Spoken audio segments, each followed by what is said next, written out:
नमस्ते दोस्तों, आप सभी का स्वागत है। आज हम देखने वाले द हिंदू एडिटोरियल 12 जून 2020।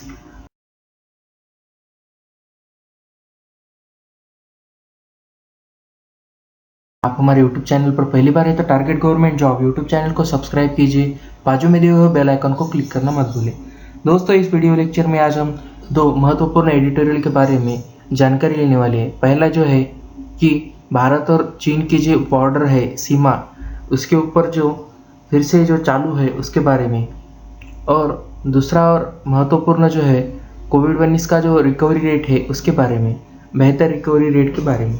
तो ये शुरू करते हैं पहला और महत्वपूर्ण एडिटोरियल। दोस्तों, back from the brink on India China border row, यानी भारत चीन की जो सीमा है उसके वापस पर जो कगार से है उसके बारे में। दोस्तों, इस वीडियो में यह महत्वपूर्ण एडिटोरियल है, यानी यह सीमावाद जो है उसके बारे में यह एडिटोरियल है। एलएसी के दोनों ओर के अविश्वास को बेहतर संचालन के साथ दूर किया जा सकता है। भारत और चीन के बीच 6 जून को वास्तविक नियंत्रण रेखा यानी एलएसी के साथ गतिरोध के कुछ बिंदुओं से सैनिकों के आंशिक विघटन के लिए एक समझौता सही दिशा में एक कदम है। दोस्तों, 6 जून को एक वास्तविक नियंत्रण रेखा जो है यानी एलएसी के साथ गतिरोध के जो बिंदुओं थे वहाँ पे मतलब कुछ हुआ है। हालांकि यह सिर्फ पहला कदम है। दोनों पक्षों का सामना करना पड़ता है कि जो चीन की कई अर्थव्यवस्थाओं के साथ पहले की ही स्थिति के बहाल करने के लिए एक लंबी सड़क होने की संभावना है, जो कि 1 महीने पहले शुरू हुई थी। 9 जून को भारत सेना के सूत्रों को कोर कमांडर स्तर की वार्ता में साथ ही साथ जो चुनौतियां बनी हुई है उन पर सहमति व्यक्त की और दोनों पक्षों ने लद्दाख के पश्चिमी क्षेत्र में संघर्ष के 5 स्थानों की पहचान की। सिक्किम के नकोला में एक अलग चल रहा स्टैंड एजेंडा पर नहीं था। 5 स्थानों में 14, 15 और 17 चशुल और पोंगोंग झील की उत्तरी किनारों के पेट्रोलिंग पॉइंट शामिल है। विघटन प्रक्रिया को आगे बढ़ाने के लिए आने वाले सप्ताह के 4 बिंदुओं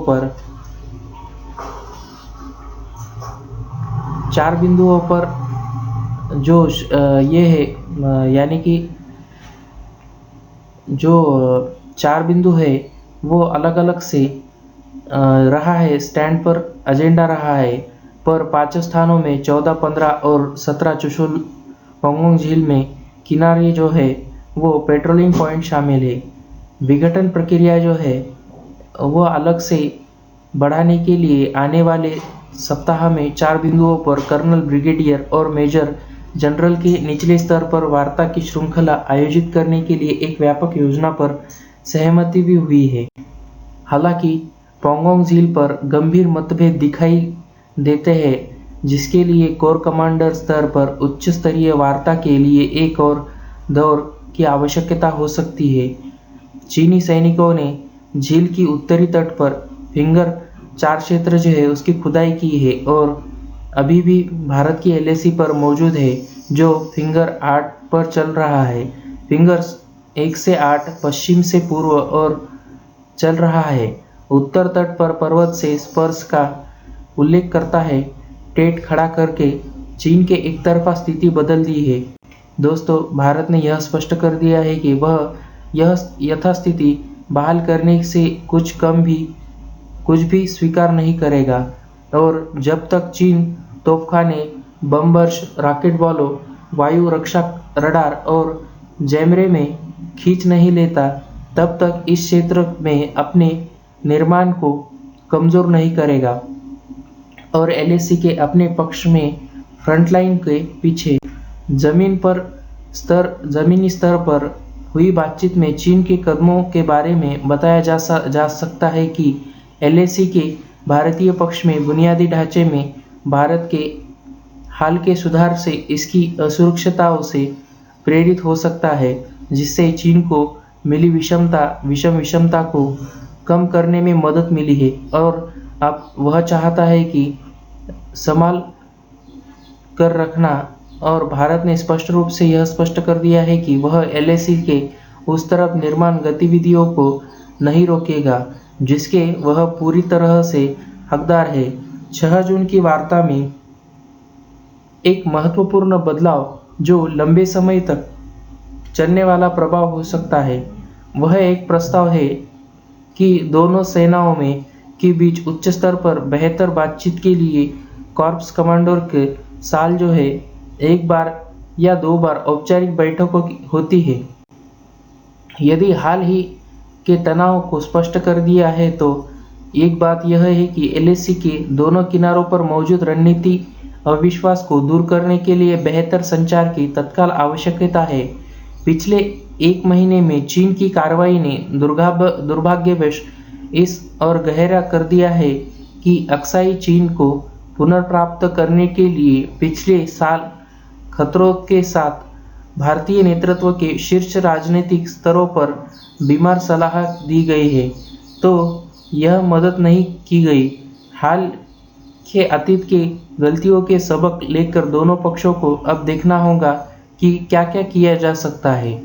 दोस्तों, यह एडिटोरियल कैसा लगा आप हमें कमेंट करके बता सकते हैं। और दूसरा और महत्वपूर्ण एडिटोरियल एक बेहतर दर यानी कोविड का जो रिकवरी रेट है उसके बारे में, जो वसूली दर यानी रिकवरी रेट वृद्धि जयकार के लिए कारण है ये, लेकिन यह शालीनता के लिए कोई जगह नहीं देता है। एक लंबे समय तक अभियान के थकान से बचने के लिए धूमिल परिदृश्य में सकारात्मक पर ध्यान केंद्रित करना कभी भी उपयोगी होता है।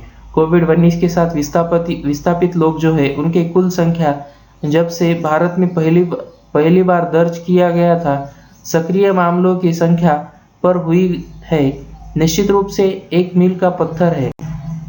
गुरुवार तक कुल 1,46,716 लोग बर्बाद हुए हैं, जबकि सक्रिय मामले जो है उनकी संख्या जो है 1,42,697 थी। डिस्चार्ज किए जाने वाले लोगों की संख्या में लगातार वृद्धि की उम्मीद की जा रही है, विशेष रूप से यह देखते हुए कि यह बीमारी एक मामला लेकर घातक दर है जो कि लगभग 2.8% है। उस आंकड़े पर वसूलियों की दर में यानी रिकवरी रेट जो है वह कोई दूसरा रास्ता नहीं है, लेकिन तेजी से ऊपर की ओर जब तक कि स्वास्थ्य प्रणाली की व्यापक कुप्रबंधन नहीं है। फिर भी युद्ध के मोर्चे पर योद्धाओं के लिए और देश की स्वास्थ्य प्रणालियों के लिए चलाने वाले लोगों के लिए यह एक मैट्रिक है जो उनके हस्तक्षेप की सफलता का प्रत्यक्ष उपाय है। हालांकि यह याद रखना चाहिए कि भारत सरकार ने अपनी निर्वहन नीति को संशोधित किया है, जैसे कि कुछ अन्य राष्ट्रों ने अब तक 24 घंटे के अंतराल के पर एक मरीज को 2 बार नकारात्मक परीक्षण करना पड़ता है। कोई भी रोगी जो 3 दिनों से अधिक कोई लक्षण नहीं दिखाता है उसे अब घर जाने की अनुमति दी गई है, और जो मरीज क्रिटिकल केयर पर थे उन्हें डिस्चार्ज होने के लिए केवल एक नेगेटिव टेस्ट आवश्यकता होती है। 7 दिनों में यह 2 सप्ताह की अवधि के लिए घर के अलगाव के साथ छुट्टी का पालन भी करने की संभावना है। घर से बाहर आंदोलन पर प्रतिबंध, जबकि इस वक्र प्रकृति का जो मार्ग है उसके ऊपर की है, और यह है कि यह किसी भी ढालन के विनाशकारी परिणाम होंगे। इस महामारी से लड़ने की निरंतर में स्वास्थ्य देखभाल पर किसी भी बिंदु पर ध्यान नहीं जाना चाहिए, खासकर उस समय जब देश में कोविड-19 के लिए सकारात्मक परीक्षण करने के लिए लोगों की संख्या लगातार बढ़ रही है।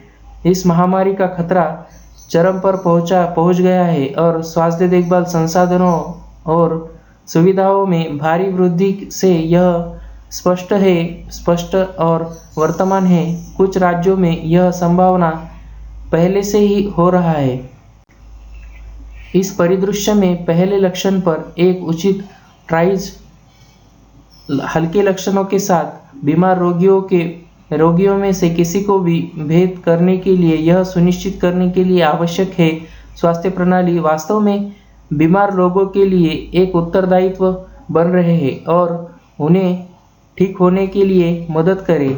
कोविड-19 देखभाल जो कोविड-19 है देखभाल केंद्र और कोविड-19 स्वास्थ्य केंद्रों में आपातकालीन देखभाल सुविधाओं के लिए पर्याप्त सुविधाएं हैं और आसान पहुंच प्रदान करने के लिए महत्वपूर्ण है और संभाव्यता स्थानीय निकायों और स्वैच्छिक संगठनों के सहयोग से घर से जुड़े लोगों को पर्याप्त निगरानी आवश्यक है।